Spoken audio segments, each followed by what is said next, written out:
evening. I am your host, Jane Doe, and tonight on World Issues Today, we will be discussing how climate change is affecting biodiversity in the Arctic, and more specifically, the polar bear species. With us is special guest Marty McNabb, who is currently studying the diversity of life. Thank you for joining us today, Marty. Can you tell us exactly how the climate crisis is changing the Arctic? Thank you for having me. Climate change is affecting the entire globe, but nowhere is affected quite as quickly and severely as the Arctic regions. According to the WWF, the temperatures in the Arctic have risen over twice as fast as the global average. This has caused the northern biodiversity to be threatened at a much higher rate than anywhere else in the world. We are seeing sea ice melting at a dangerous speed, and it is negatively affecting the marine and land ecosystems. Here, we can see the steady decline of the sea ice amounts. This graph shows every 2 years along the bottom, and along the side shows the millions of kilometers of floating ice every September at its minimal amount. With warmer temperatures year-round, the ice is also forming slower in later seasons. This causes the hunting grounds of polar bears to be reduced, and, in turn, it is causing the health and lifespans of the bears to decrease. Seals are the main food source of polar bears, and they provide the fat the bears need to survive the harsh temperatures of the Arctic.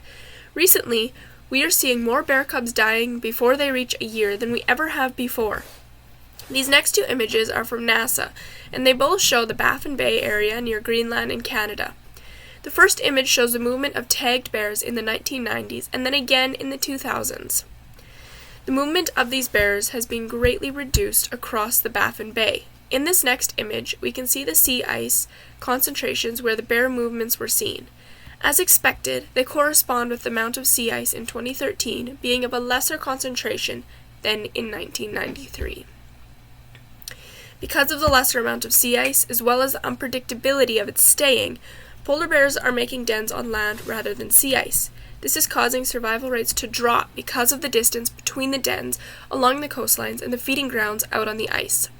Due to the long periods of fasting, the bears are struggling with their health, and mother bears are having smaller litters with lower success rates of being able to keep the cubs alive. Polar bears are just one species affected by climate change, but they are very reliant on sea ice, causing them to struggle more obviously than other species. As a species that both indicates climate change earlier than others and is harshly affected by rising temperatures, polar bears show the world just how much this crisis needs to be dealt with. Thank you. Wow, those poor polar bears. Thank you so much, Marty. Next up, after the break, we will be talking with Greta Thunberg and her part in the Fridays for Future movement. We'll be right back.